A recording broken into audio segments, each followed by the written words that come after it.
Вича уланет дона войтыр. Здравствуйте, дорогие друзья! Приветствуем вас в Национальной детской библиотеке Республики Коми имени Самуила Яковлевича Маршака. И сегодня я, Любовь Николаевна, библиотекарь, прочитаю вам Коми народную сказку «Охотник и Чукля». Чукля – это леший.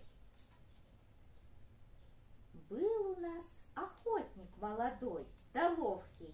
Ничего себе лесовал умело и удачливо, а все бывает охает, жалится. И белки-то он не шибко много добыл, и рябчик чего-то к нему не шел, глухарь путик стороной облетал. А вот у других, мол, для охотничьего ремесла, скажу я вам, это самое худое и гибельное дело. Коль заохал дядя, на чужое глядя, коль берут завидки на чужие пожитки, то лучше ему в Парму лес не соваться. Беда будет. Ушел однажды охотник на промысел.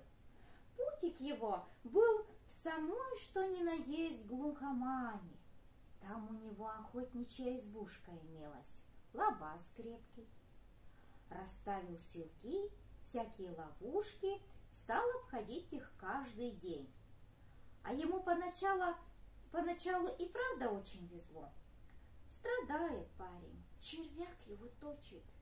Идет он однажды утречком по звериным тропам, видит, под рябиной старичок сидит.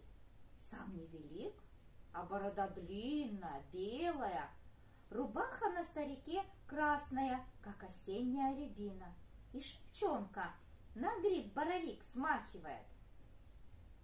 Подходит охотник поближе, а старичок-боровичок стонет. Ногу, вишь, подвернул, идти не может.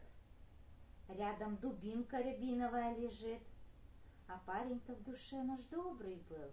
Взял он старика на закорки, отнес свою избушку, стал лечить.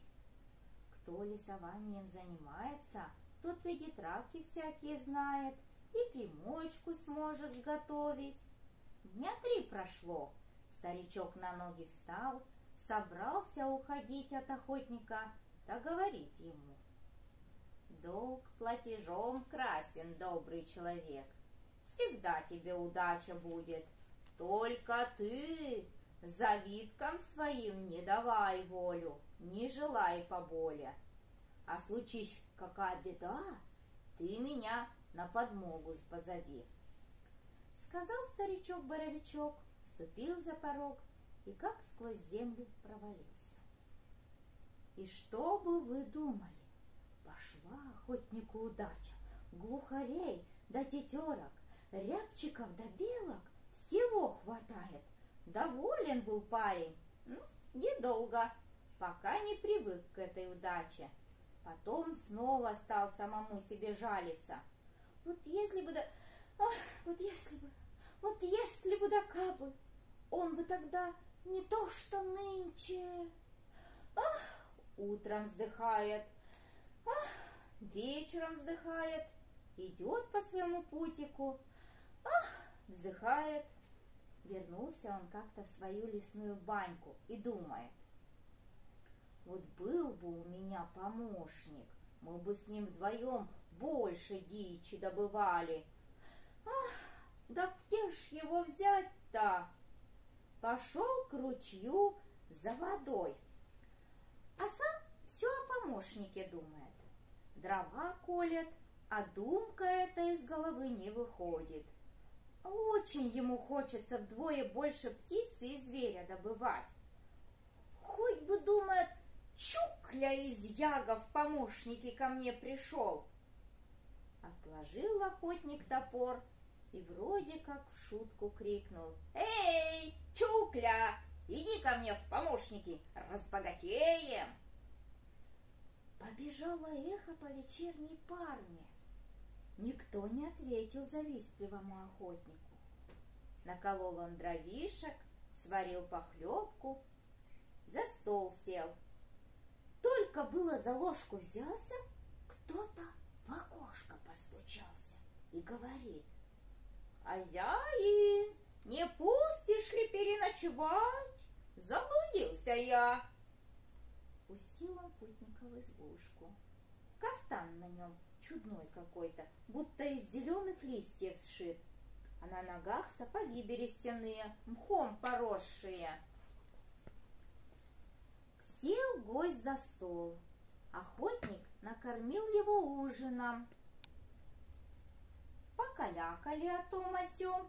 Гость и говорит: «А что, как ты меня в помощники возьмешь? Я бы остался тут.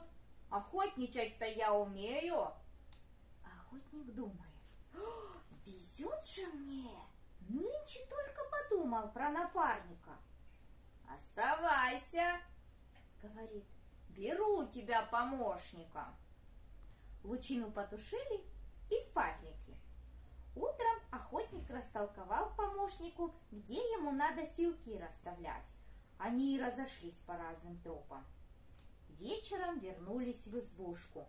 Охотник хорошую добычу принес, а напарник-то вдвое больше.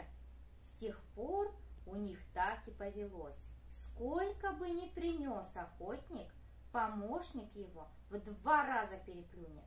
Мучается парень, зависть его гложет, а понять не может, почему напарнику такая удача в руки идет. А тот только ухмыляется. Как-то утром охотник решил: пошлю-ка я своего помощника туда, где никогда дичи не бывает. Посмотрим, что он принесет. Послал, тот и слова не сказал, пошел. Вечером собрались в избушке, а у него снова вдвое больше.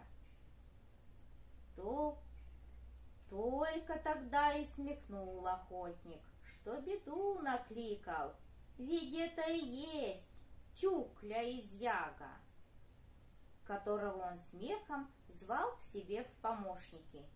Чукля, стало быть, мужиком обернулся и теперь хочет завладеть охотниковой душой. Наутро он послал Лешего на самые дальние тропы, куда редко захаживали. Сам взял ружье, бросил в котомку хлеба краюху и заспешил домой, свой щикт. Быстро бежит, не останавливается. Но, думает, ушел от Чукли, теперь он его не достанет. Сел на пенек перекусить хлебушком. Глядь, а в сторонке Чукля на пне сидит. «Что?» — спрашивает. «Убежал? Теперь ты от меня никуда не денешься, завистливая душа!» Испугался охотник. Пропала головушка горькая. «Как солнце зайдет, — Чукля говорит, — так я и примусь за тебя. До этого нельзя нам трогать живую душу». А солнце-то низко, одним краем уже в лес опускается. Охотник смотрит на солнышко, а Чукля ждет, когда оно скроется. Вот уже наполовину опустилось. Вспомнил тут охотник про старичка-боровичка и шепчет: «Дедушка, вызвали меня из беды». «Тут я!» — послышалось. Глядь, старичок-боровичок рядом стоит, а Чукли за елкой схоронился. На рябиновую дубинку оперся и говорит тихонько: «Заряди ружье хлебной пулей, повернись к Чукле спиной, ружье промеж ног просунь и пальни по нему».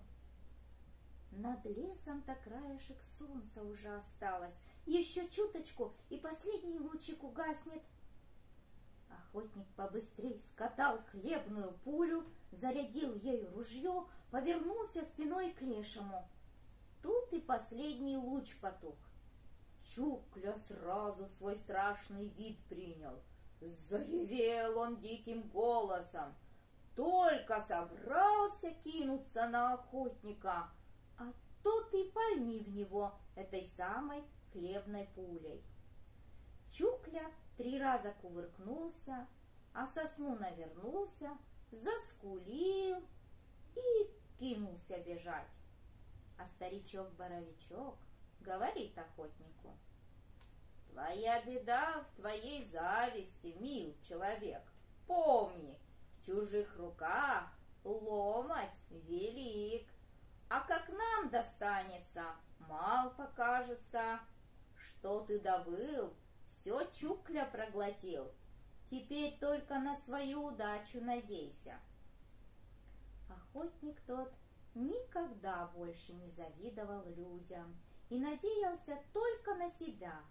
Много ли дичи принесет, мало ли, всегда доволен.